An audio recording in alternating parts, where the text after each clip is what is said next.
The smell hit me first, garlic butter and expensive cologne mixing with the sharp tang of disinfectant I'd used to wipe down the marble tables. My feet throbbed inside shoes held together with duct tape, the kind of pain that starts as a whisper at hour 3 and becomes a scream by hour 12. I pressed my palm against the small of my back, feeling the familiar ache settle into my spine like an old friend I'd rather forget. "Table 7 needs water," Marcus barked from behind the bar, not bothering to look up from the wine glass he was polishing to impossible brightness. Everything at Celestino's had to shine. The silverware, the floors, even us servers were expected to glow with manufactured enthusiasm, no matter how dead we felt inside.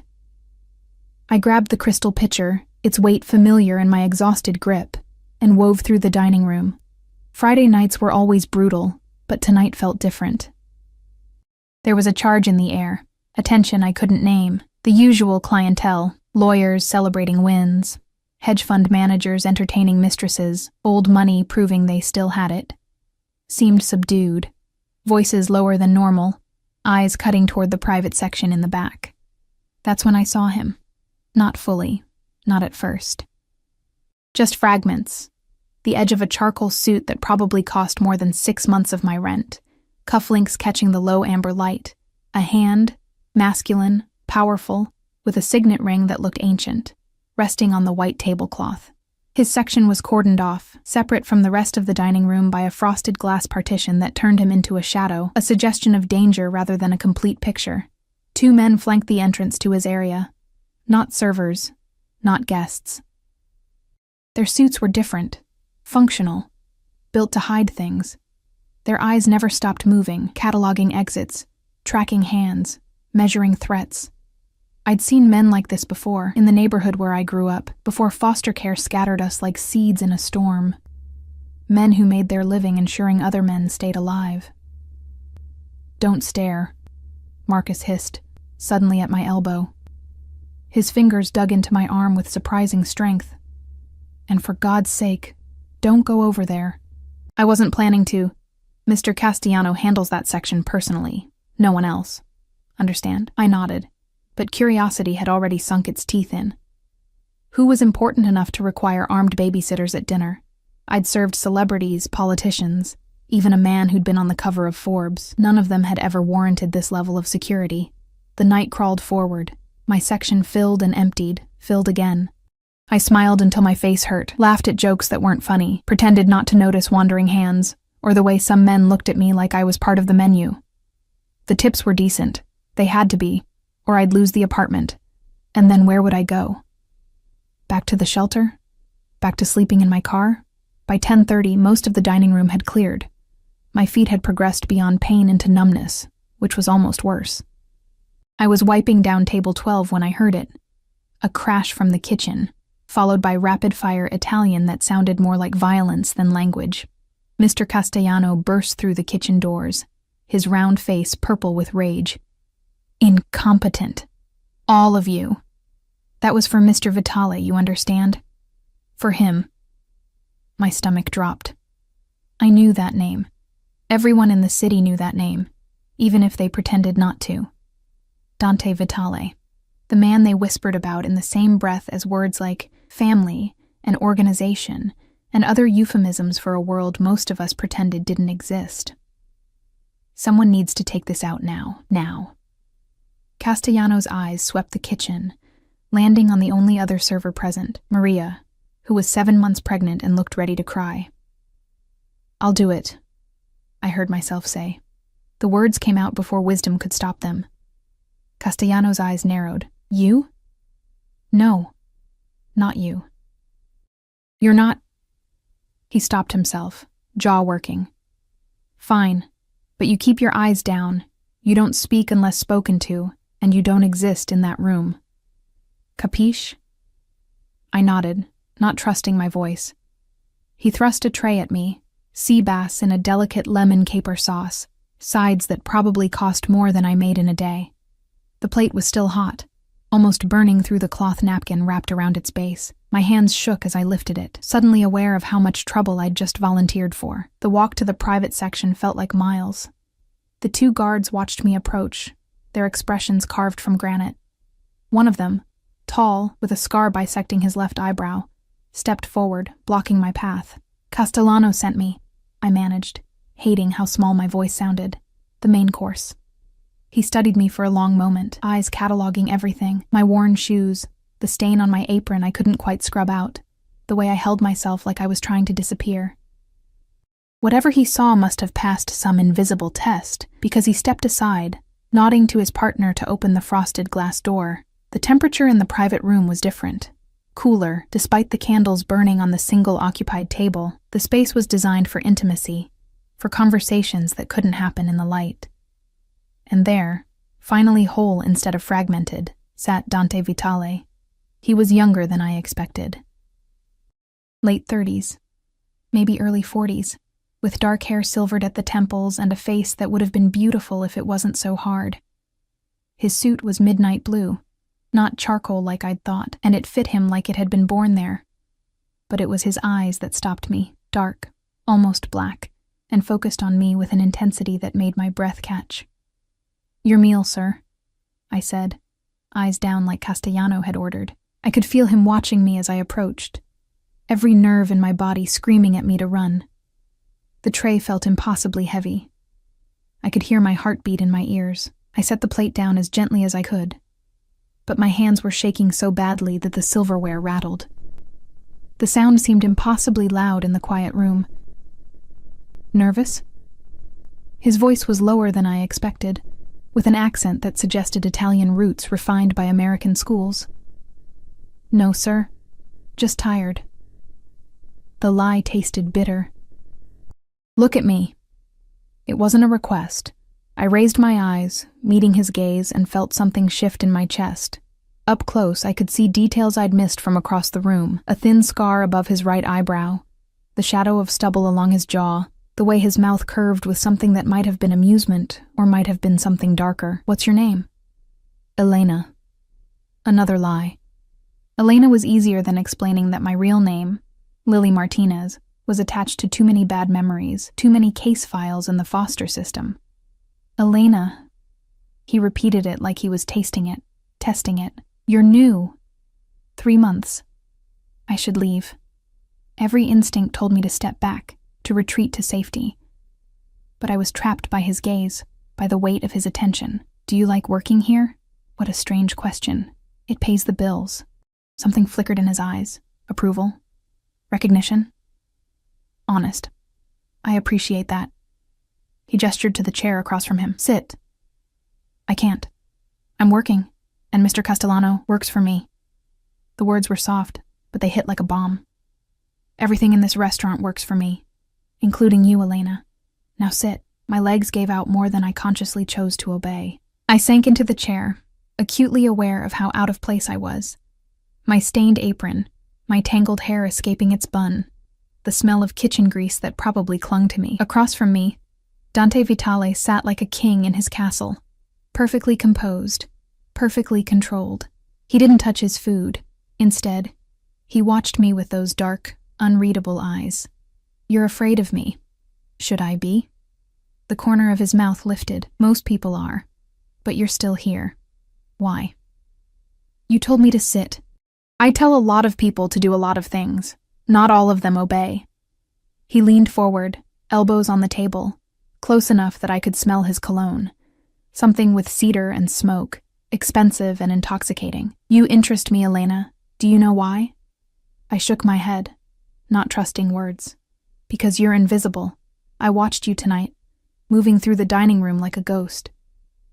People look through you, not at you. That's a rare skill."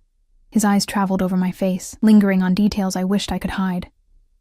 "But I see you. Every broken piece." My throat tightened. "I should go." "Not yet." He reached across the table, and I froze, certain he was going to touch me. But his hand stopped just short of mine, hovering there like a promise or a threat. "I'm going to make you an offer, Elena. And before you refuse, I want you to think very carefully about what you have to lose." This was it. This was the moment good sense screamed at me to run, to call for help, to do anything but sit here with this dangerous man in his private room. But I was so tired of being invisible, tired of barely surviving, tired of wondering if tomorrow would be the day I finally broke. "What offer?" My voice came out as a whisper. He smiled then, and it was the most terrifying thing I'd ever seen. Not because it was cruel, but because it was genuine. "Work for me. Not here, serving tables. Something better. I need someone invisible, someone people underestimate, someone hungry enough to take a risk. I don't understand. You don't have to. Not yet." He pulled back, reaching inside his jacket. For one heart-stopping moment, I thought he was going for a gun, but when his hand emerged, it held only a business card, thick, expensive paper with nothing but a phone number embossed in silver. "Think about it. Call me when you decide." He stood, and I scrambled to my feet, nearly knocking over my chair. He was taller than I'd realized, his presence somehow filling the entire room. One of the guards appeared at the door, a phantom responding to a signal I hadn't seen. "The meal was excellent," Dante said, his tone shifting to something more formal, more distant. "My compliments to the chef." He walked past me, close enough that I felt the heat of him, smelled that intoxicating cologne. Close enough that I could have reached out and touched him, though I didn't dare. The guard followed, and then they were gone, leaving me alone in the private room with a cooling plate of sea bass and a business card that felt like it was burning a hole in my palm. I stumbled back to the main dining room in a daze. Castellano was waiting, his eyes sharp with suspicion. "Well, any problems?" "No." He said the meal was excellent. Good. But he didn't look relieved. If anything, he looked more worried. "Go home, Elena. It's late." I cleared the rest of my section on autopilot, my mind replaying every word, every look. The business card was tucked into my apron pocket, a dangerous secret pressed against my hip. I should throw it away. I should forget this ever happened, but when I finally clocked out and stepped into the cold November night, the first thing I did was pull out that card. Under the harsh glow of the streetlight, I stared at those silver numbers and felt something shift inside me. Something reckless, something desperate, something that whispered that maybe, just maybe, being invisible wasn't the only way to survive. I should have walked away, should have gone back to my tiny apartment with its leaking ceiling and its locks that didn't quite work. Should have forgotten about Dante Vitale and his dangerous eyes and his offer that couldn't possibly be legitimate. Instead, I pulled out my phone. My thumb hovered over the numbers, trembling. One call. That's all it would take to step off the cliff into free fall. The phone was ringing before I could change my mind. Once. Twice. 3 times. Then a voice, smooth as aged whiskey. "I knew you'd call. Tomorrow, noon. I'll send a car." The line went dead before I could respond, before I could ask the 100 questions crowding my throat. I stared at my phone, the screen dark now, reflecting my pale face back at me. What had I just done? The walk to my apartment building felt different that night. The shadows seemed deeper, the streetlights dimmer. Every sound made me jump, a cat knocking over a trash can. Distant sirens. The rumble of the subway beneath my feet. I clutched my jacket tighter, the business card still in my pocket like evidence of a crime I hadn't yet committed. My building was in the kind of neighborhood real estate agents called up and coming, which meant poor people were being slowly pushed out by coffee shops we couldn't afford. The elevator was broken again, so I climbed 4 flights of stairs, each step a small agony on my destroyed feet. The hallway smelled like Mrs. Chen's cooking, ginger and soy sauce, and for a moment, I felt almost normal, almost safe. Inside my apartment, I kicked off my shoes and sank onto the futon that served as both couch and bed. The space was barely 300 square feet, a studio with a kitchenette, a bathroom the size of a closet, and a window that overlooked a brick wall. But it was mine. I'd fought for every square inch of it, worked doubles and triples, survived on ramen and hope. Now I was risking it all for a phone call to a man I didn't know. A dangerous man. I didn't sleep that night. I lay in the dark, watching headlights sweep across my ceiling, listening to the couple upstairs fight, to the baby next door cry, to all the sounds of life being lived in tiny, desperate boxes. When dawn finally crept through my window, I felt hollowed out, scraped clean of everything but a strange, humming anticipation. The morning passed in slow motion. I showered, standing under water that never got quite hot enough, washing away the smell of the restaurant. I tried on 5 different outfits, not that I had many to choose from, before settling on jeans and a sweater that only had one small hole, easily hidden. I looked at myself in the bathroom mirror, really looked, and saw what Dante must have seen. A woman barely holding on, all sharp edges and shadows, 26 years old, but aged by survival. At 11:30, I went downstairs to wait. The car arrived exactly at noon. It was black, sleek, with windows tinted so dark I couldn't see inside. Nothing about it screamed mob car, but nothing about it suggested legitimate business either. It simply radiated money and power, so out of place on my street that neighbors stopped to stare. The driver emerged, one of the guards from last night, the tall one with the scar. He opened the back door without a word, his face as expressive as stone. I hesitated, my hand on the car frame, every instinct screaming at me to run. This was it, the point of no return. I got in. The interior smelled like leather, and that same cedar smoke cologne. The seats were obscenely comfortable, the kind of luxury I'd forgotten existed. The guard closed the door, sealing me in, and slid behind the wheel. We pulled away from the curb, and I watched my building disappear in the side mirror, wondering if I'd ever see it again. We drove in silence. I tried to track the route, to memorize turns, but the city blurred past the tinted windows, familiar neighborhoods transforming into unfamiliar ones. We crossed the river, headed uptown, into areas where the buildings got taller and the streets got cleaner. Old money neighborhoods, where doormen wore uniforms and women walked tiny dogs worth more than cars. Finally, we pulled up to a building that looked like it had been carved from marble and ambition. The guard opened my door, gesturing for me to exit. My legs felt unsteady as I stood, looking up at the facade that disappeared into the sky. "Penthouse," the guard said. The first words he'd spoken. "Mr. Vitale is expecting you." The lobby was all polished granite and modern art I didn't understand. A woman sat behind a desk that probably cost more than I made in a year, her expression pleasant but distant. She didn't ask my name, didn't ask my business. She simply nodded toward the elevators, like she'd been expecting me. The elevator was mirrored, showing me infinite versions of myself, each one looking more out of place than the last. I watched the numbers climb, 30 floors, 40, 50. My ears popped.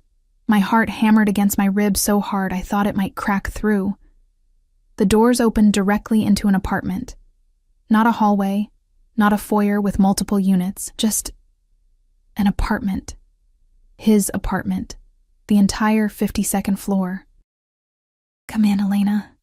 His voice came from somewhere deeper in the space. I stepped out of the elevator, and it closed behind me with a soft whisper, cutting off my escape route. The penthouse was all floor-to-ceiling windows, offering views of the city that made me dizzy. Modern furniture in shades of gray and black, art that looked expensive because it was, everything clean and sharp and utterly impersonal. Except for him. Dante stood by the windows, backlit by noon sun that turned him into a silhouette, a shadow king surveying his domain. He'd traded last night's suit for something more casual. Black pants, a white shirt with the sleeves rolled up, revealing forearms corded with muscle and traced with scars. No tie. Top button undone. Somehow, the informality made him more dangerous, not less. "You came." He turned, and the light caught his face. In daylight, he looked different. Not softer, but more real. More human. The lines around his eyes suggested he smiled sometimes, even if he wasn't smiling now. "You sent a car." My voice sounded steadier than I felt. "Most people would have run." He moved toward me, each step deliberate, controlled. "But you're not most people, are you, Elena?" "I don't know what I am." Honest again. I like that. He stopped a few feet away, close enough that I had to tilt my head back to meet his eyes. "Are you hungry?" The question was so unexpected that I almost laughed. "What?" "Lunch." Have you eaten? He gestured toward a dining area I hadn't noticed, where a table was set for two, dishes covered with silver domes. I thought we should talk properly. Hard to negotiate on an empty stomach. Negotiate. The word hung in the air between us, heavy with implications I didn't fully understand. But my stomach growled, betraying me. I hadn't eaten since yesterday afternoon. A stale bagel someone left in the break room. I could eat, I admitted. His smile was quick, almost boyish. It transformed his face completely, made him look young and dangerous and utterly compelling. Good. Come. He pulled out a chair for me and I sat, feeling like an imposter in a play I didn't know the lines to. He sat across from me, lifting the domes to reveal food that belonged in a magazine. Fresh pasta with truffle shavings, salad that actually looked like it came from a garden, bread still warm from some oven I'd never see. You don't have to be afraid to eat, he said, serving me portions I'd never finish. I didn't bring you here to starve you. Why did you bring me here? The question escaped before I could stop it. He set down the serving spoon, his eyes finding mine. Because I meant what I said. I need someone invisible, someone hungry, someone with nothing to lose. Everyone has something to lose. Do they? He leaned back, studying me. Tell me, Elena, what would you lose if you walked away from your life right now? Your apartment? Your job at Celestino's? Those things that barely keep you alive? The words cut because they were true. I had nothing. I was nothing. Just another invisible girl in a city full of them, working herself to death for the privilege of existing in a room smaller than his bathroom. I see you understand. His voice was gentler now, almost kind. I'm not offering you a job, Elena. I'm offering you a life. A real one. With money, security, protection, everything you've never had. In exchange for what? I set down my fork, my appetite suddenly gone. What could I possibly give you? Your invisibility. Your ability to be overlooked, underestimated. There are places I can't go, conversations I can't overhear, information I can't access.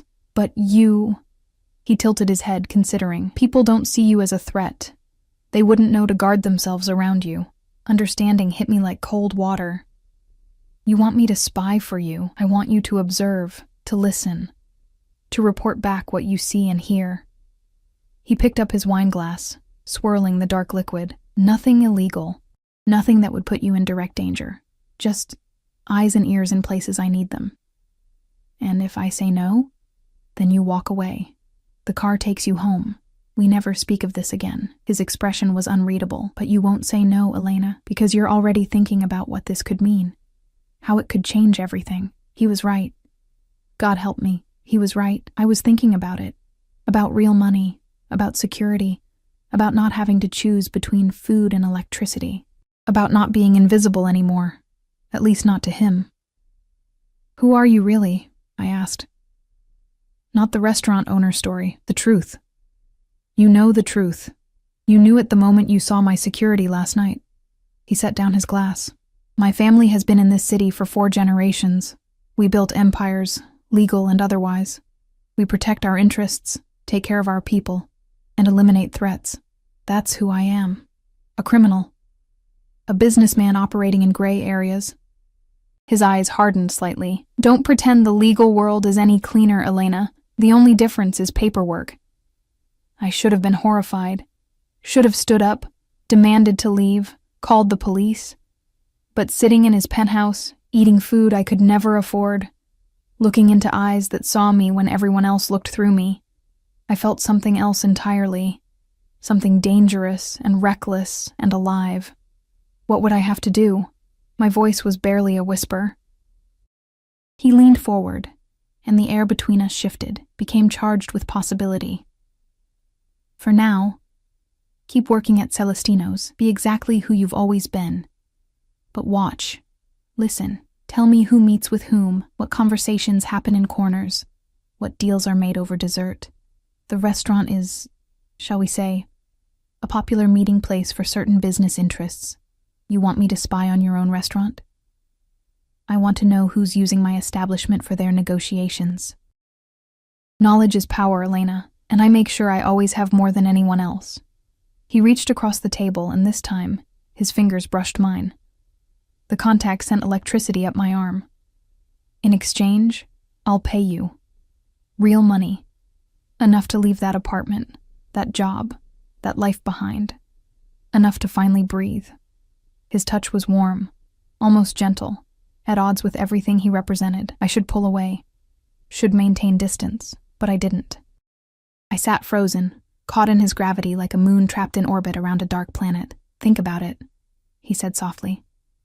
Take today, tomorrow, as long as you need. But Elena? His fingers tightened on mine, just enough to send a shiver down my spine. Once you say yes, there's no going back. You'll be mine, under my protection, my responsibility. That means something in my world. It means everything.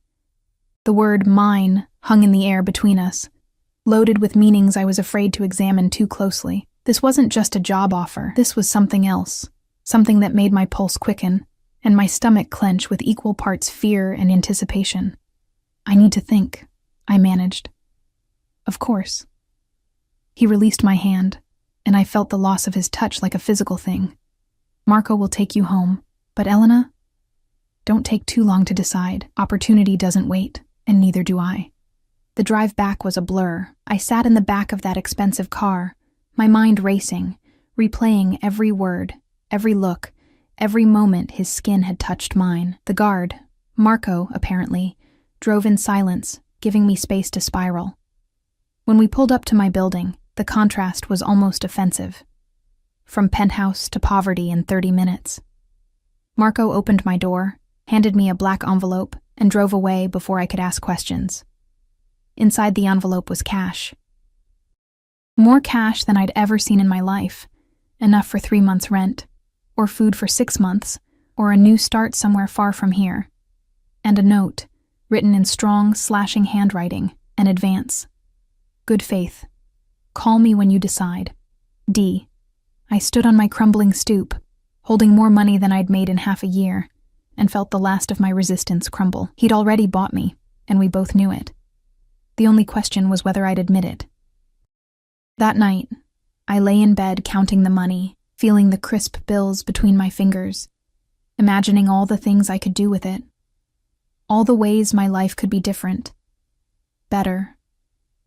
Less impossible. At 2 a.m., I picked up my phone. His number was still there, burned into my recent calls. I typed, "I'm in." The response came immediately, like he'd been waiting. "Good girl. Tomorrow night. Wear something nice. I'm taking you to dinner." I stared at those words, at "good girl," at the casual command, at the assumption that I'd obey. I should have been angry, should have told him where to shove his dinner invitation. Instead, I felt heat spread through my chest, dangerous and addictive. "What time?" I typed back. 8. Marco will pick you up. And Elena, don't be afraid. I protect what's mine. There it was again. That word. Mine. I was in so much trouble, and the worst part was, I didn't want to escape. I spent the entire next day in a state of anxious energy that made my hands shake and my stomach twist. The money from Dante sat hidden in my freezer. A trick I'd learned in foster care, where the least likely place was sometimes the safest. I'd counted it 3 times, $5,000, more than I'd saved in 2 years of working myself to exhaustion. At 6 p.m., I stood in front of my closet, staring at the limited options with growing panic. "Wear something nice," he'd said.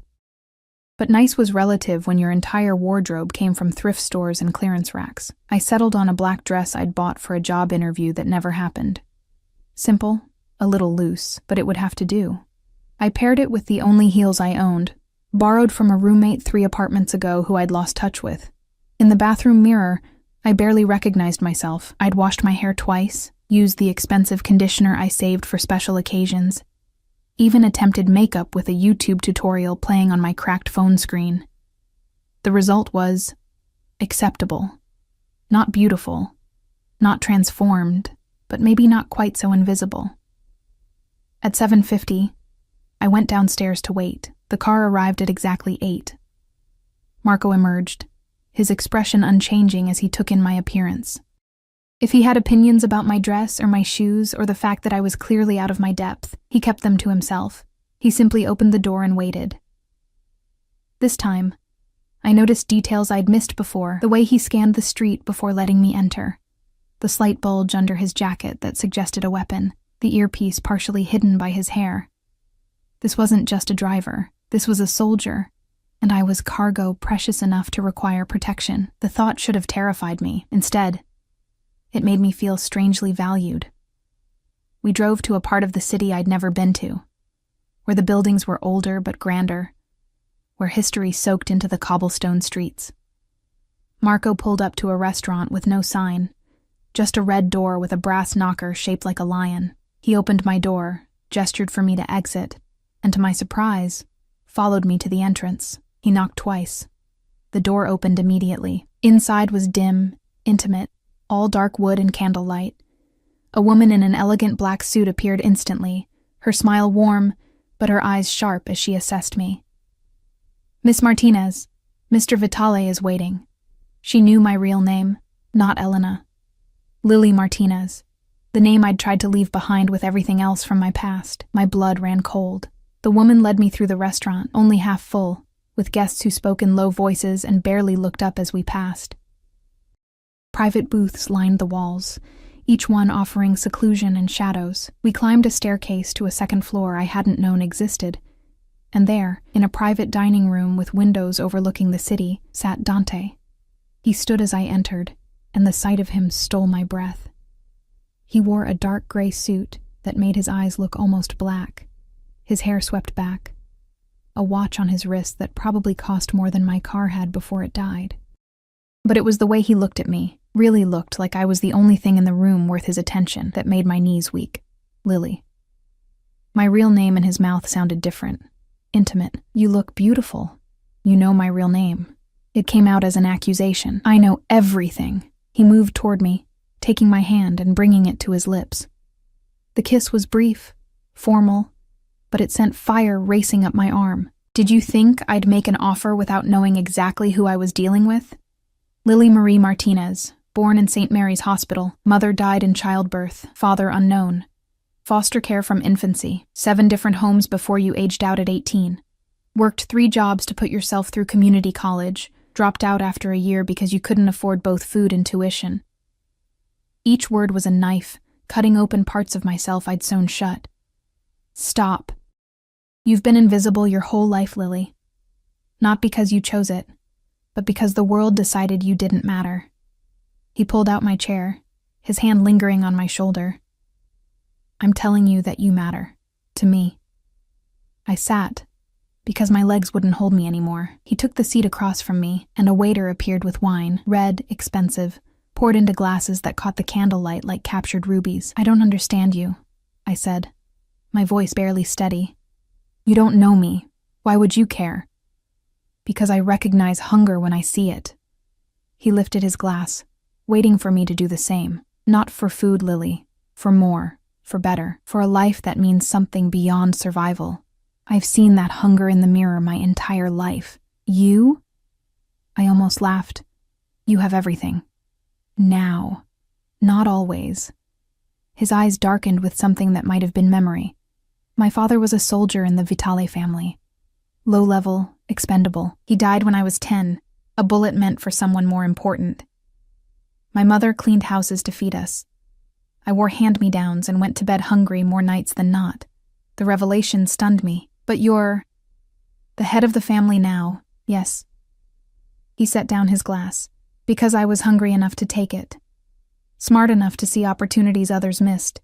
Ruthless enough to do what needed to be done. I clawed my way up from nothing, Lily. Just like you're going to. I'm not ruthless. No. But you're a survivor. That's better. He leaned forward, his intensity pinning me in place.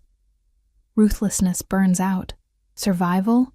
That's a fire that never dies. The waiter appeared with the first course, something delicate and artistic that I was almost afraid to eat. Dante watched me take the first bite, his expression unreadable. Tell me about foster care, he said. Which home was the worst? The question caught me off guard. People never asked about my past. They either didn't care, or didn't want to know. The third one, the Hendersons. They took in kids for the money, kept us like we were inventory. 5 of us in one room, locks on the kitchen cabinets, food measured out like we might steal it. Did you? Steal food? I met his eyes.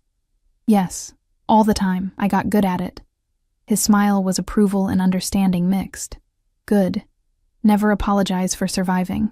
Is that what you tell yourself? When you do whatever it is you do. I don't apologize for anything, Lily. I act, I accept the consequences, I move forward. He paused, studying me. Does it bother you? What I am. I thought about lying, about saying yes, about maintaining some moral high ground.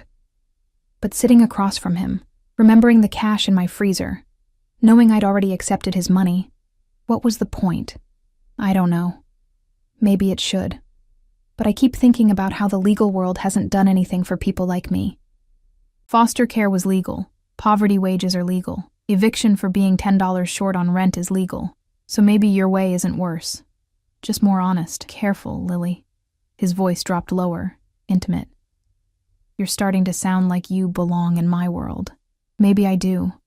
The wine was making me brave, or maybe it was his attention, his interest, the way he looked at me like I mattered. What happens now? You said I'd spy for you at the restaurant. When do I start? Tomorrow night. You work the Friday shift, yes? When I nodded, he continued. There's a meeting happening. Table 16, 9 p.m. 3 men, Anthony Russo, James Chen, Marcus DeMarco. They're negotiating a contract for the ports, trying to cut my family out. I need to know the details.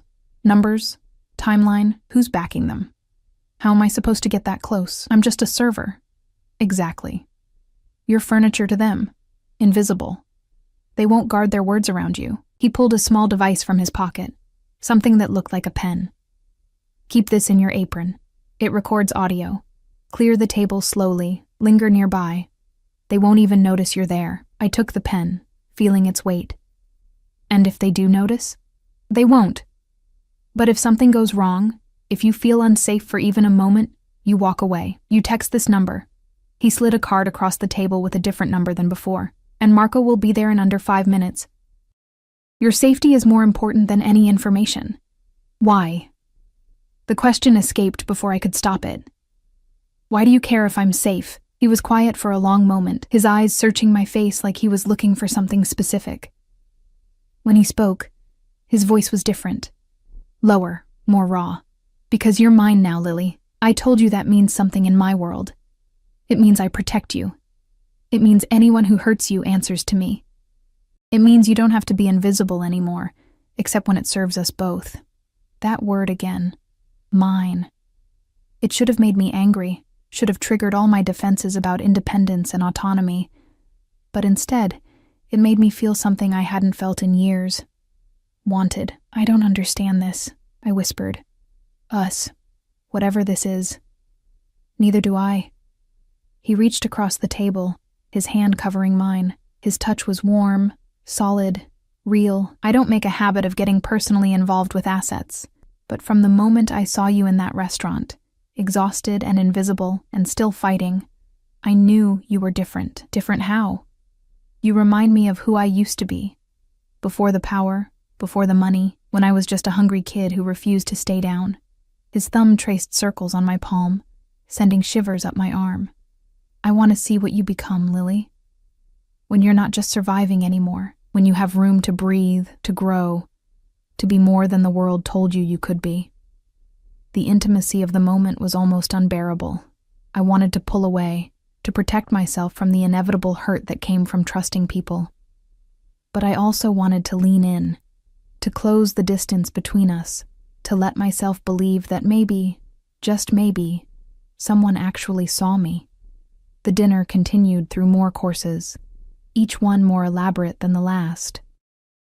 Dante told me about the restaurant business, the legitimate side at least, and asked about my dreams, my plans, the things I'd wanted before life had beaten them out of me. He listened like my words mattered, like I was telling him secrets worth keeping. By the time dessert arrived, something with chocolate and gold leaf that seemed too beautiful to eat, I felt drunk on more than wine. I felt drunk on attention, on possibility, on the dangerous fantasy that this could be real. "I should tell you something," Dante said, as the waiter cleared our plates. "About tomorrow night. About the men you'll be listening to." The shift in his tone made me focus. "What about him?" "Anthony Russo is connected to the Calabrese family. They've been trying to expand into our territory for the past year. This meeting, if they're successful in cutting us out of the port contracts, it's not just business. It's a declaration of war." The word hung between us, heavy and ominous. War? In our world, business disputes don't end in court, Lily. They end in blood. His expression was hard now, the softer man from earlier replaced by something colder. "That's why I need this information. Not for profit, for survival. For my family, my people. For you, now that you're part of this." "I'm not part of anything. I'm just listening to a conversation. You became part of this the moment you took my money, the moment you got in the car, the moment you said yes." He stood, moving around the table until he was beside me, looking down with those dark, intense eyes. "I need you to understand what you're involved in, Lily. This isn't a game. These aren't good people we're dealing with. If they found out you were working for me, you said I'd be safe. I will keep you safe, but you need to be smart, careful. If anything feels wrong, you walk away." He cupped my face in his hands, the gesture surprisingly gentle. "Promise me." "I promise." My voice sounded breathless, and I hated how much I liked the feel of his hands on my skin, the way his touch made me feel precious and protected. Good girl. He released me, but not before his thumb brushed my lower lip, a touch that felt deliberately intimate. "Marco will take you home, tomorrow, after your shift. He'll bring you back here. I want to hear everything." The drive home felt too short. I spent it staring out the window, my mind racing with everything Dante had told me, everything he'd implied. War, blood, danger. I should be terrified, should be planning my escape. Instead, I was planning what I'd wear tomorrow, what I'd say when I saw him again, how I'd prove that he was right to choose me. Back in my apartment, I held the recording pen, turning it over in my hands. Such a small thing, such a dangerous thing. Tomorrow night I'd cross a line I couldn't uncross. I'd become a spy, an informant, a part of something illegal and violent and wrong. But when I closed my eyes, I didn't see danger. I saw Dante's face, heard his voice calling me beautiful, felt his hands on my skin, claiming me as his. I was falling, and the worst part was, I didn't want anyone to catch me. Tomorrow, everything would change. Tomorrow, I'd step fully into his world, into shadows and secrets and survival of a different kind. Tomorrow, I'd stop being invisible. I just hoped I'd still recognize myself when I looked in the mirror. Friday night at Celestino's felt different. Every sound was sharper, every shadow darker. The recording pen sat in my apron pocket like a live grenade, its weight a constant reminder of what I was about to do. My hands trembled as I tied my apron, and I had to grip the counter to steady myself. "You okay?" Maria asked, her pregnant belly brushing against the prep station as she reached for menus. "You look pale." "Just tired," I lied, forcing a smile. "Didn't sleep well." The dinner rush started at 7, and I moved through it on autopilot, taking orders, delivering food, smiling until my face hurt. But my eyes kept drifting to table 16, still empty, waiting. The pen in my pocket felt like it was burning through the fabric. At 8:45, they arrived. 3 men, exactly as Dante had described. Anthony Russo came first, late 50s, silver hair, expensive suit, the kind of man who expected doors to open before he reached them. James Chen followed, younger, sharper, his eyes constantly moving, cataloging threats. And finally, Marcus DeMarco, built like a boxer gone soft, with hands that looked like they'd broken things, including people. Castellano himself seated them at table 16, treating them with the careful deference reserved for dangerous guests. They ordered drinks, scotch, neat, all 3, and waved away menus. This wasn't about food. I watched from across the dining room, my heart hammering so hard I thought everyone could hear it. How was I supposed to get close? I was assigned to tables 8 through 12, nowhere near them. And even if I could get close, what excuse could I possibly have? Elena. Castellano appeared at my elbow, making me jump. Table 16 needs water. Now. I stared at him, wondering if Dante had arranged this, if Castellano was part of whatever web I'd stumbled into, but his expression gave nothing away.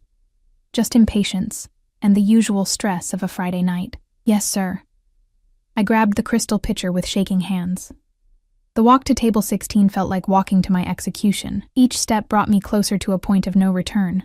I could still walk away, could still pretend I was just a server doing her job, could still preserve some piece of my soul that hadn't been bought, but then I thought of Dante's hands on my face. His voice calling me beautiful, the money in my freezer that meant I could finally breathe. And I kept walking. Gentlemen, my voice came out steadier than I felt. Water? They barely glanced at me.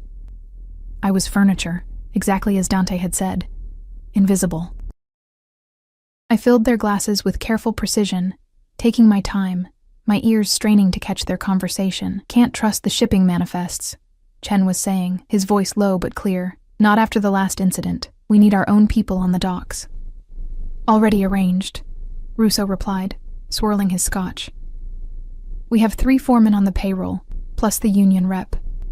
As long as the Vitales don't find out before we're positioned. They won't.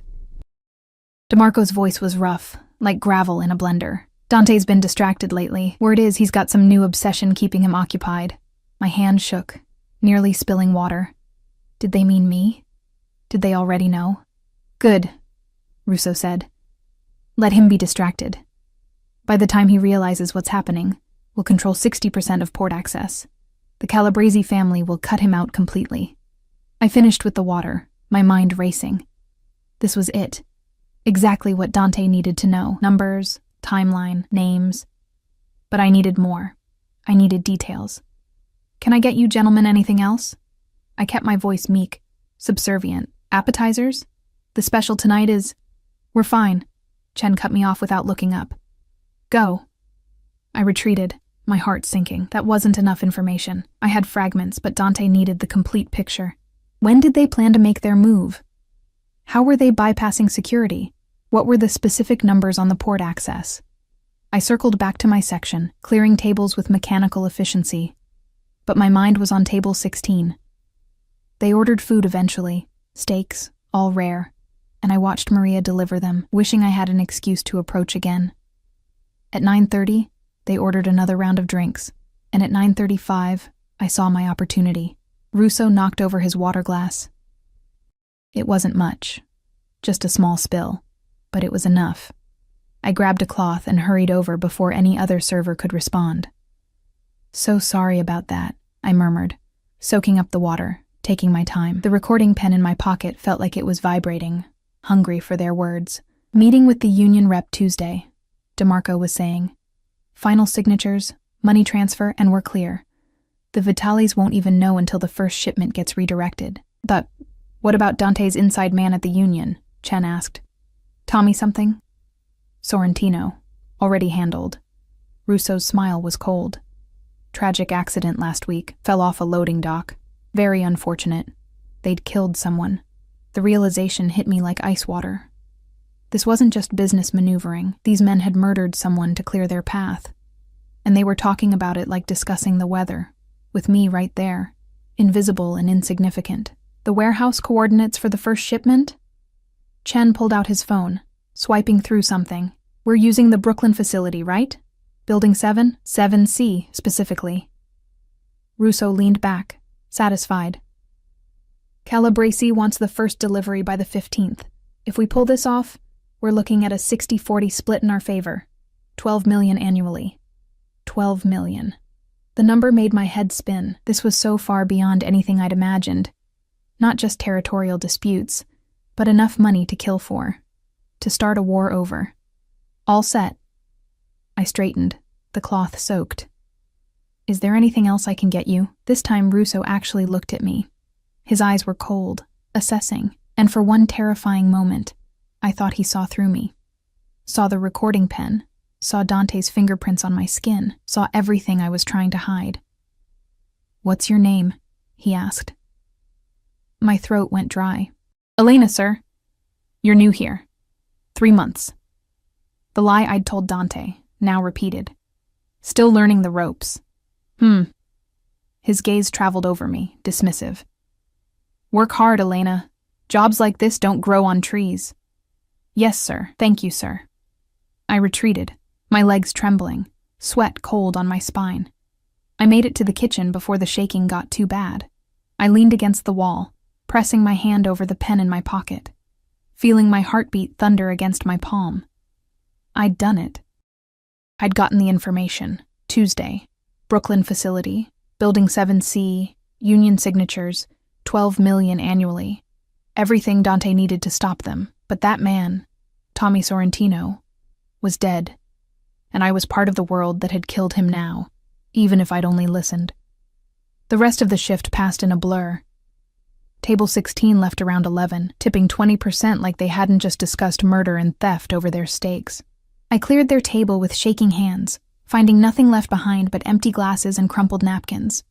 At midnight, when my shift finally ended, I changed out of my uniform in the staff bathroom and texted the number Dante had given me. "It's done." The response was immediate. "Marco is outside. Come now."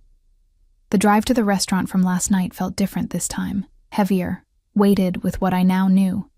Marco drove in his usual silence, but I caught him watching me in the rearview mirror, his expression unreadable. We pulled up to the same red door.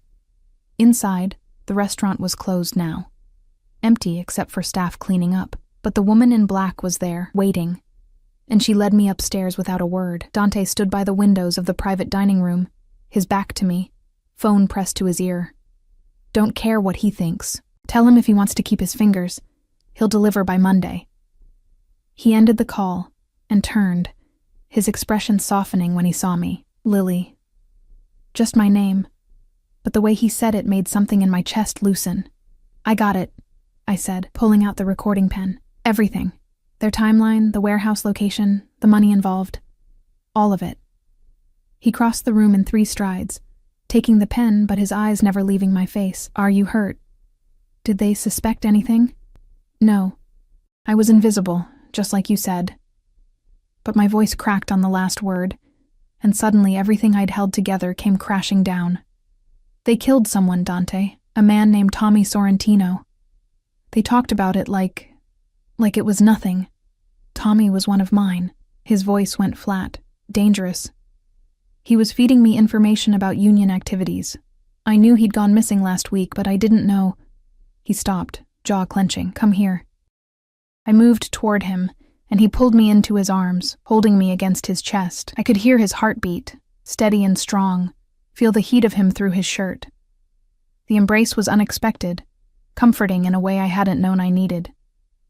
"You did well, Lily. Better than well." His hand stroked my hair, the gesture protective. "I know this is hard. I know what I'm asking of you isn't fair or right. But you've given me what I need to protect my people, to stop a war before it starts." "What are you going to do?" I pulled back enough to look up at him. His expression was hard now, the gentle man replaced by something colder. "What needs to be done? Russo, Chen, DeMarco, they'll pay for Tommy. For thinking they could operate in my city without consequences." His hand cupped my face, thumb brushing my cheekbone. "But that's not your concern. Your job is done. You're safe now." "Am I?" The question came out smaller than I intended. Russo looked at me tonight, really looked. "What if he remembers? What if he connects me to you? He won't." "But even if he did," Dante's eyes went dark with promise, "I'd burn his world down before I let him touch you. You're under my protection, Lily. That's not just words. That's a blood oath in my world." The intensity of his words should have frightened me. Instead, they made me feel safer than I'd felt in years. How twisted was I, that a mafia boss's promise of violence felt like shelter. "I should go," I said, though I didn't move. "It's late, and Stay." He cut me off, his hands on my waist now, holding me in place. "Just for a while. Let me make sure you're okay. I don't need—" "I do." His forehead touched mine, his breath warm on my lips. I need to know you're safe, that tonight didn't break something in you, that I haven't ruined you for my own purposes. The admission was so raw, so unexpected, that I forgot to breathe. You haven't ruined me. Yet. His smile was bitter. Give it time. We stood like that for a long moment, connected at forehead and waist and breath, not quite kissing, but closer than we'd ever been. The air between us was charged, electric, full of things neither of us was saying. Finally, Dante pulled back, putting professional distance between us. Marco will take you home. Tomorrow. Tomorrow you rest. No work. No stress. I'll have food delivered. Anything you need. And Lily? He caught my hand before I could leave. Thank you for trusting me, for being brave, for everything. I wanted to say something profound, something that captured the complexity of what I felt. Fear and attraction and moral uncertainty all tangled together. But all that came out was, be careful, with Russo and the others. Please. His smile was genuine this time, almost warm. Worried about me? I'm invested now, I said, trying for lightness, self-interest. Liar. But his tone was affectionate. Go home, Lily. Sleep. Dream of better things than the darkness you saw tonight. The drive home was silent, but my mind was chaos. I'd done it, crossed the line, become a criminal, helped a mob boss plan whatever violence was coming. I should feel guilty, ashamed, horrified. Instead, I felt alive. Back in my apartment, I found a text from an unknown number. The envelope under your door. For services rendered. Sleep well. D. The envelope was thick, stuffed with cash. I didn't count it, couldn't bear to know what my complicity was worth in dollars. Instead, I shoved it in the freezer with the rest and collapsed on my futon, still wearing my clothes, too exhausted to care. But sleep didn't bring the peace Dante had wished for me. I dreamed of table 16, of cold eyes, and casual murder. I dreamed of Tommy Sorrentino falling off a loading dock, dying for information just like I'd been gathering. I dreamed of Dante's hands on my face, both promise and threat. And when I woke up at dawn to the sound of sirens, I wondered whose world was burning tonight, and whether mine would be next. The sirens turned out to be a fire 3 blocks away. Nothing to do with me, with Dante, with any of it. But they'd woken me to a reality I couldn't ignore. I was waiting for violence now, expecting it, bracing for the moment everything would explode. Saturday passed in surreal normalcy. True to his word, Dante had food delivered. Not takeout, but real meals from restaurants I'd never afford. Brought by silent couriers who disappeared before I could tip them. There was also a box, expensive wrapping paper hiding clothes inside. A cashmere sweater, jeans that actually fit, boots that didn't have holes, and a note. You deserve better than duct tape. D. I should have been offended by the implication, by him dressing me like a doll. Instead, I put on the clothes and felt something dangerously close to cared for. Sunday, I tried to return to my old life. Laundry, cleaning, the mundane tasks that had once filled my days.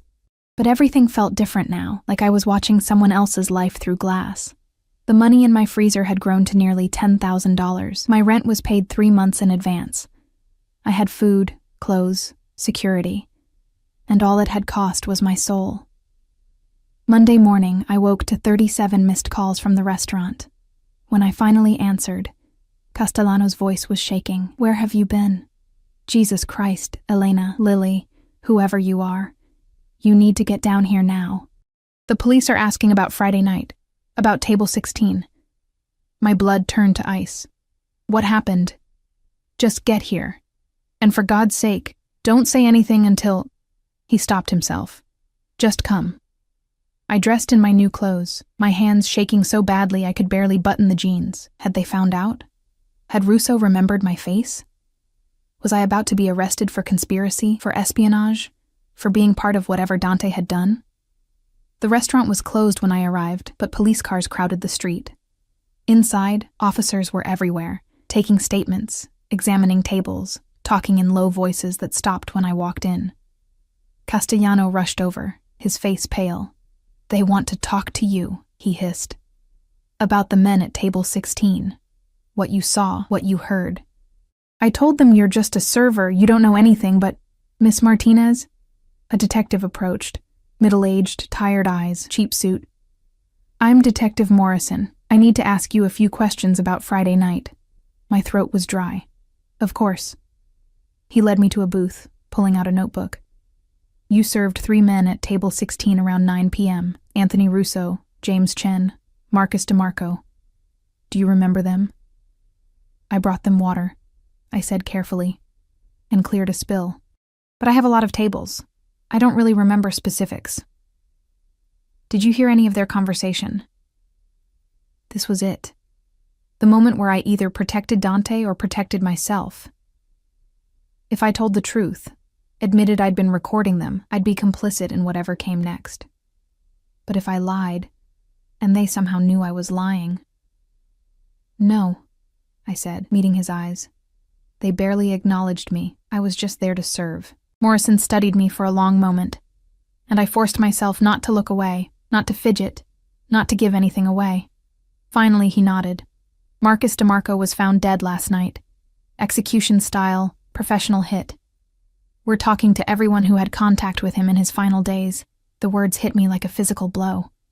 Dead. Dante had moved fast, faster than I'd imagined. One of the 3 men from Friday night was already gone. I'm sorry, I managed. That's terrible. But I didn't really know him. I just brought water. And Anthony Russo is in the hospital. Morrison continued, watching my reaction. Critical condition. Someone ran his car off the road early this morning. And James Chen... He paused. Disappeared. His wife filed a missing persons report 2 hours ago. All 3. Dante had gone after all 3 of them in less than 48 hours. The scope of it, the speed, the absolute ruthlessness, it took my breath away. That's awful, I whispered, and meant it. These were terrible men who'd ordered murder, but they were still human. Still someone's husband, father, son. If you remember anything, anything at all, you call me. Morrison handed me a card. Sometimes servers hear more than they realize. And if someone approached you, asked you questions about these men, offered you money. His eyes bored into mine. That's something we need to know. He knew. Maybe not the details, but he suspected. My heart hammered against my ribs, but I kept my expression neutral. Of course.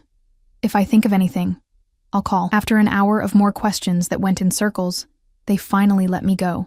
Castellano pulled me aside as I was leaving, his grip painful on my arm. I don't know what you're involved in, but get out.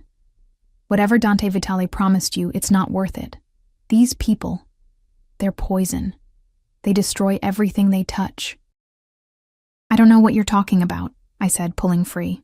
Yes, you do. His eyes were sad, knowing. I've seen this before. Girls like you, thinking you can play in their world without getting burned. You can't. Trust me, Lily. You can't. I left without responding, because what could I say? That it was too late? That I was already burned? That some part of me didn't want to escape? Outside, Marco was waiting by the car. He opened the door without a word, and I got in, too numb to do anything else. We drove to Dante's penthouse, the city passing by in a blur of gray and noise. This time, when the elevator opened, Dante was right there waiting. He looked different, harder, with shadows under his eyes that suggested he hadn't slept. His shirt was wrinkled, tie loose, and there was something wild in his expression that made my stomach clench. Are you okay? He grabbed my shoulders, eyes searching my face. The police. Did they hurt you? Threaten you? I'm fine. I didn't tell them anything. I stepped back, needing distance. You killed them. All 3 of them. DeMarco is dead. Russo will be soon. The doctors give him 24 hours. Chen... His jaw clenched. Chen is alive, for now. Giving him time to think about what happens to men who betray my family. The casual way he said it, like discussing a business transaction, made something in me recoil. They had families. DeMarco's wife will be taken care of. Dante cut me off. I'm not a monster, Lily. His widow will receive compensation. Enough to live comfortably. That's how we do things. We handle our business, but we don't leave innocents to suffer. Except you do suffer them to suffer, I said, anger finally breaking through the numbness. You killed their husbands, their fathers. Money doesn't fix that. No, it doesn't. He moved toward me, and I backed up until I hit the window. But Tommy Sorrentino had a family too. A wife, 2 daughters. And those men murdered him without blinking, then laughed about it over steak. Tell me, Lily, where's your moral outrage for them? He was right, and I hated it. Hated how he could twist everything, make violence seem justified, make me complicit in blood I'd never wanted on my hands. I can't do this, I whispered. I thought I could, but I can't. This world, your world, it's too dark, too violent. I'm not built for it. You are. He pressed closer, caging me against the glass, his hands on either side of my head. You survived foster care, poverty, a city that wanted you to fail. You're stronger than you know, Lily. Strong enough for this, for me. You're not listening. Tears burned my eyes, but I wouldn't let them fall. I don't want to be strong enough for this. I don't want to know how to rationalize murder. I don't want to be the person who helps make it happen. Then what do you want? His voice dropped, became something raw and desperate. Tell me, and I'll give it to you. Anything. Everything. I want to go back. The admission broke something in me before Friday night, before I knew what you were capable of. When you were just a dangerous fantasy instead of a reality I have to live with. You can't go back, Lily. Neither can I. His forehead touched mine, his breath ragged. From the moment I saw you, I knew you'd change everything, and I've tried. God, I've tried to keep distance, to protect you from this part of my life. But I can't. Because every time I close my eyes, I see you. Every decision I make, I'm thinking about keeping you safe. You've become my obsession. And obsessions don't let go. That's not love, Dante. That's possession. In my world, they're the same thing. His hands moved to my face, holding me like I was something precious and breakable. I possess you because I love you. I protect you because you're mine. And I'll burn down anyone who threatens you, because a world without you in it isn't worth existing in. The declaration should have terrified me. Should have sent me running. But standing there, pressed against glass 52 stories up, with his hands on my face and his heart in his words, I felt something I hadn't let myself acknowledge. I felt the same way. I hate you for this, I whispered. For making me care. For pulling me into darkness and calling it protection. For making me choose between my conscience and my heart. I know. His thumb caught a tear I hadn't realized had fallen. Hate me, Lily. It's safer than the alternative. What alternative? Loving me back. The words hung between us, a confession and a challenge. I should deny it. Should push him away. Should choose the moral high ground and walk away from all of this, but I was so tired of pretending, of fighting, of being alone. I already do, I admitted, the words feeling like surrender. God help me. I already do. His kiss was inevitable, necessary, like breathing after drowning. His mouth found mine with a hunger that spoke of restraint finally broken, of want too long denied. I kissed him back with equal desperation, my hands fisting in his shirt, pulling him closer even as my mind screamed that this was wrong, this was dangerous, this was the final step into a world I could never escape. When we finally broke apart, both breathing hard, he rested his forehead against mine. Stay with me, not just tonight, always. Let me give you the life you deserve, safety, security, everything you've never had. As what? Your kept woman? Your spy? As mine? In whatever way you'll have me. His eyes were dark, sincere, terrifying in their intensity. I'm not a good man, Lily. I'll never be the hero of this story. But I swear to you, I will protect you, provide for you, worship you like the miracle you are, and anyone who tries to hurt you will learn exactly how ruthless I can be. It was the most twisted marriage proposal I'd never wanted, and yet... Okay, I heard myself say. Okay. His smile was brilliant, transformative. He kissed me again, softer this time, like sealing a deal. You won't regret this. I already do. I said, but without heat, because the truth was more complicated than regret. The truth was that I'd found something in the darkness, someone who saw me, wanted me, would move heaven and earth to keep me. That it came wrapped in violence and blood didn't make it less real, just more complicated. The next weeks passed in a blur of transformation. Dante moved me into the penthouse, into a world of luxury I'd never imagined. He kept his promise. I was protected, provided for, given everything I needed and things I didn't know to want. I stopped working at Celestino's. Stopped pretending to be invisible. Instead, I became something else. Dante's partner, his confidant, the woman who stood beside him at events where powerful people whispered and made deals that would never see courtrooms. I learned the rules of his world: loyalty above all, family over everything, strength through unity. I learned which questions not to ask, which conversations not to overhear, which parts of his business to accept without understanding. And I learned that love in the shadows was different than love in the light. More intense, more precious, because it existed despite everything trying to destroy it. 6 months after that first night at Celestino's, Dante took me back to the restaurant. Table 16, private room, candlelight, and expensive wine. "I brought you here to ask you something," he said, pulling a small box from his pocket. Inside was a ring, simple, elegant, a sapphire the color of midnight surrounded by diamonds. "Marry me, Lily, not because you're mine, though you are. Not because I've claimed you, though I have. Marry me because despite everything, the darkness, the violence, the impossible complications, we found each other. And that's worth fighting for." I looked at the ring, at the man offering it, at the life spread before me like a feast after years of famine.